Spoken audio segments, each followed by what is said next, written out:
On March 17, 1982, when Spring's Dell began to reveal the secrets of the harsh winter in the hills of Ozark in Missouri, an assistant social called Margaret Wilson visited an isolated cabin inside the county from Shannon. What she found would forever change her understanding of the limit social isolation and the consequences of institutional neglect in American rural communities. The property of the Sheltons was 27 kilometers from the nearest city, Current River, accessible only by a dirt road that became impassable during spring rains. The family lived virtually without contact with the world exterior for over 3 decades. Margaret's visit was motivated by a complaint anonymous received by the Missouri Department of Social Services claiming that children were living in unhealthy conditions and possibly suffering abuse. Upon arriving at the property, Margaret was received by Elijah Shelton, 47, a man of median stature, gray beard, and intense blue eyes that seemed to carry the weight of generations of isolation. Elijah lived in the cabin with his sister Martha Shelton, 43, and 3 children: Thomas, 12, Soddy, 9, and little Jacob, only 5 years. The cabin, built by Elijah's grandfather in the 1920s, was a structure of wood with 2 bedrooms, a kitchen, and a living room. The property included a small barn, a vegetable garden, and a well. There was no electricity or water piped. Isolation was almost total, with occasional trips to the city to buy supplies they couldn't produce. The climate that day was mild, with a temperature of 17 degrees C and partially cloudy. The recent defrost had left the floor around the muddy cabin, and the air he carried the characteristic smell of wetland and decaying wood. During the initial inspection, Margaret noticed that the children showed signs of light malnutrition and lack of basic medical care. Thomas had a bad scar healed on the right arm, the result of an axe accident the previous year. Soddy had a light strabism that had never been treated. Jacob, the youngest, showed signs of delay in cognitive development for his age. What caught the attention of Margaret, however, were the physical similarities between the children and the 2 adults. All shared striking features: the same intense blue eyes, the same facial bone structure, the same format of ear characteristics that suggested not only kinship, but also a very close consanguinity. When asked about the children's mother, Elijah hesitated for a moment before to answer that his wife had died during Jacob's delivery. Martha, it remained silent, avoiding eye contact with the social worker. It was, in this moment, Margaret began to suspect that the story made no sense. County records did not find any wedding certificate from Elijah Shelton. In fact, the only documents found were the certificates of birth of Elijah and Martha, sons of Harold and Edith Shelton, and a record of ownership of lands dated 1924. The children had no certificates of official birth. The Shelton family was gradually isolated after the death of Elijah and Martha's parents in a fire in 1973. Since then, the brothers have cut almost every bond with the local community, visiting the city for basic needs only. Current River residents described Elijah as a reserved and suspicious man that avoided prolonged interactions. The first suspicions that Martha could be the biological mother of children began to form in Margaret's mind as she observed the dynamics familiar. The way Jacob clung to Martha's skirts, how intuitively knew the needs of each child, and how his gaze revealed a deep maternal bond that went beyond that of an aunt. If you want to follow more cases like this, which shake society as a whole and reveal hidden truths, subscribe to the channel so as not to lose any investigation. The formal investigation of the Shelton case began on March 24, 1982, a week after Margaret Wilson's initial visit. The Department of Social Services from Missouri, in conjunction with the Shannon County Sheriff, sent a team to evaluate the situation. The team consisted of Margaret, the policeman, David Tanner, and Dr. Robert Hayes, pediatrician. The first obstacle the team found was Elijah's resistance. When confronted with more direct questions about the origin of children, he put himself in the defensive, claiming that the authorities had no right to interfere with life of your family. "We take care of ours," he repeated, a phrase that later would reveal loaded with disturbing meaning. Martha, in turn, remained silent, responding only with monosyllables. When questioned directly, as settings demonstrated a mix of curiosity and fear in relation to visitors, demonstrating their limited contact with people outside the family core. Dr. Hayes performed basic physical examinations on children and observed several signs worrying. In addition to mild malnutrition and lack of preventive medical care, he observed physical characteristics that could indicate genetic problems consistent with endogamy. Thomas had polyactyly, one more finger in hand left. Sodie had problems of dental development, and Jacob presented signs of cognitive impairment more severe than initially perceived. These signs, when observed in isolation, can have several causes, explained Dr. Hayes in his report, but when observed together, added to the shared physical characteristics and family isolation, raised serious concerns about possible consanguinity. The investigation took a more accurate course when the team obtained access to few medical records of the family. In 1970, Martha had been treated in a hospital in the neighboring county after a domestic accident. The doctor he had observed that she was 3 months pregnant. However, not there was record of birth or adoption of any child during this period. A deeper search in the records revealed a standard. Martha had been treated in different hospitals in the region in 1970, 1973, and 1977, years that they would correspond approximately at the ages of Thomas, Sodie, and Jacob. In each occasion, she used different names, but physical descriptions and medical data basic indicated that it was the same person. The investigation found a significant obstacle when Elijah, feeling the direction of events, prevented investigators from entering the property. Legally, without concrete evidence of abuse or severe neglect, the authorities they had limited intervention options. It was at this moment that a crucial witness emerged. Sarah Jenkins, a woman 83 years old, who lived about 5 kilometers from Shelton's property. He contacted Margaret after hearing rumors about the investigation. Sarah, he revealed that he was a friend of Edith, Elijah, and Martha's mother, and that she kept contact sporadic with family even after isolation. Edith was always afraid that something like this would happen, said Sarah. Harold kept the family isolated, saying that the world was corrupt and that they could only trust in the blood itself.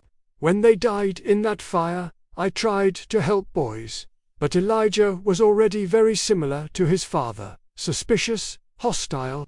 Sarah revealed that she had visited the cabin a few times after the death of her parents, carrying supplies and offering assistance. In one of these visits, in 1971, he noticed that Martha was visibly pregnant. When she questioned him about it, Elijah expelled her from the property and forbade her to return. I should have done something at that time, lamented Sarah. But who would you believe me? And where would these children stop? The system does not take good care of ours here. Sarah's testimony provided an important context, but it was not proof definitive. The investigation needed concrete evidence to intervene. A turnaround occurred when one of the agents revised the birth records of Elijah and Martha and discovered something intriguing. Your parents, Harold and Edith Shelton, they shared the same surname before marriage. Subsequent investigations, they revealed that they were first cousins. It is not uncommon in isolated communities like this, explained the local historian consulted by the team. In the early decades of the 20th century, Many families in mountainous regions lived so isolated that marriages between relatives nearby ended up happening for lack of options. In some cases, it made almost a family tradition, justified by beliefs about purity of blood. This discovery shed new light on the case. It was not just a possible incestuous relationship between Elijah and Martha. The team has developed a new theory. The parents of Elijah and Martha, already cousins, they transmitted isolationist beliefs to their children. After the death of the parents, the brothers, already socially isolated and possibly influenced by distorted ideas on family and purity, established an incestuous relationship that resulted in the birth of 3 children. The investigation found an obstacle when a local resident claimed to have seen a different woman on Shelton's property in the early 1970s. Information briefly reinforced the theory that there could be a third person involved, perhaps an Elijah wife, who later disappeared. Note, however, subsequent investigations have revealed that the witness probably had confused the property or the date. The sheriff, John Pearson, in relation to the allegations, began to consider obtaining a court order to collect children's DNA samples and of the adults. However, the legal process would be complicated, especially considering the isolation of the family and the lack of conclusive evidence of abuse or neglect that justified such an invasive intervention. "We have to act carefully here," argued the sheriff. "These people live, so there are generations. For them, this is their normal way of life. If we invade property without concrete evidence, we can lose any chance of helping these children." The investigation reached an impasse that would last several months. During that period, the Department of Social Services maintained regular visits to the property, monitoring the well-being of children and gradually try and build a relationship of trust with the family. The real turnaround in the Shelton case occurred in September 1982, 6 months after the investigation began.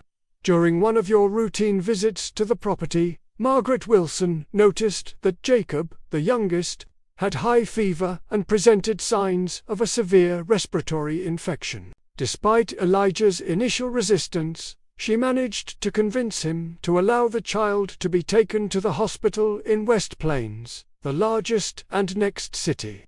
At the hospital, Dr. Michael Brennan, a genetic specialist who had been consulted on the case, took the opportunity to perform more deepened with the reluctant consent of Elijah, who accompanied the son. Your results of Jacob exams revealed multiple, subtle, congenital anomalies that individually they could have gone unnoticed. But together they formed a consistent pattern with a high degree of consanguinity.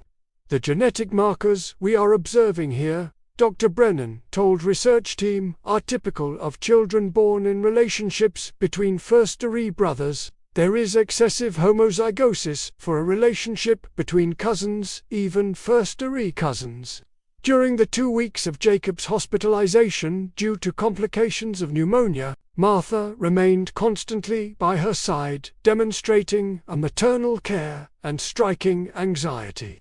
It was during this period that Martha, exhausted physically and emotionally, finally began to open with Margaret. One night, while Jacob slept under the influence of medicines, Martha shared fragments of his story. She talked about the growing isolation after the death of parents as Elijah gradually assumed the role of patriarch family and how the limits between family roles began to be confused. "We didn't know anyone," Martha confessed in an almost inaudible whisper. "Elijah said the outside world wanted to separate us, hurt us. We could trust each other." Although Martha has not explicitly admitted to being the biological mother of children in this conversation, your words and emotions made the situation increasingly clear to Margaret. The social worker, taking extreme care not to break the fragile confidence that was being established, avoided asking direct questions about the paternity, focusing on offering emotional support. Meanwhile, documentary investigation continued. A significant advance occurred when the researchers located a traveling pastor, the Reverend Samuel Miller, who had visited isolated communities in the hills of Ozark during the 1960s and 1970s.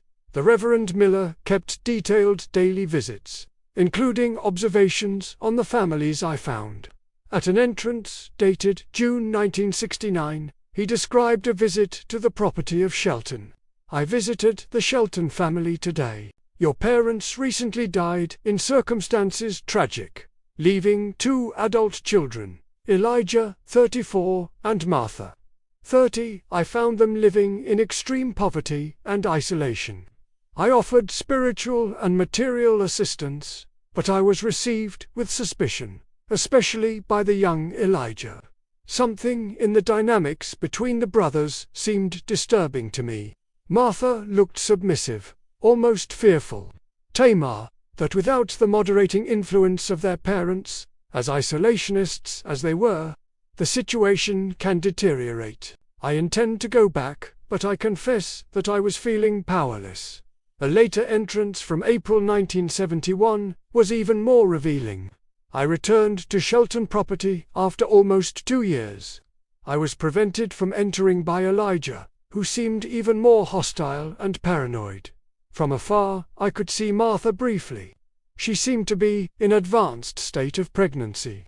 When I mentioned this to Elijah, suggesting that they might need medical attention, he was furious, accusing me of spreading lies and threatening to assault me if I was not, although immediately I reported my concerns to the local sheriff, but they said that, without concrete evidence of abuse, nothing could be done.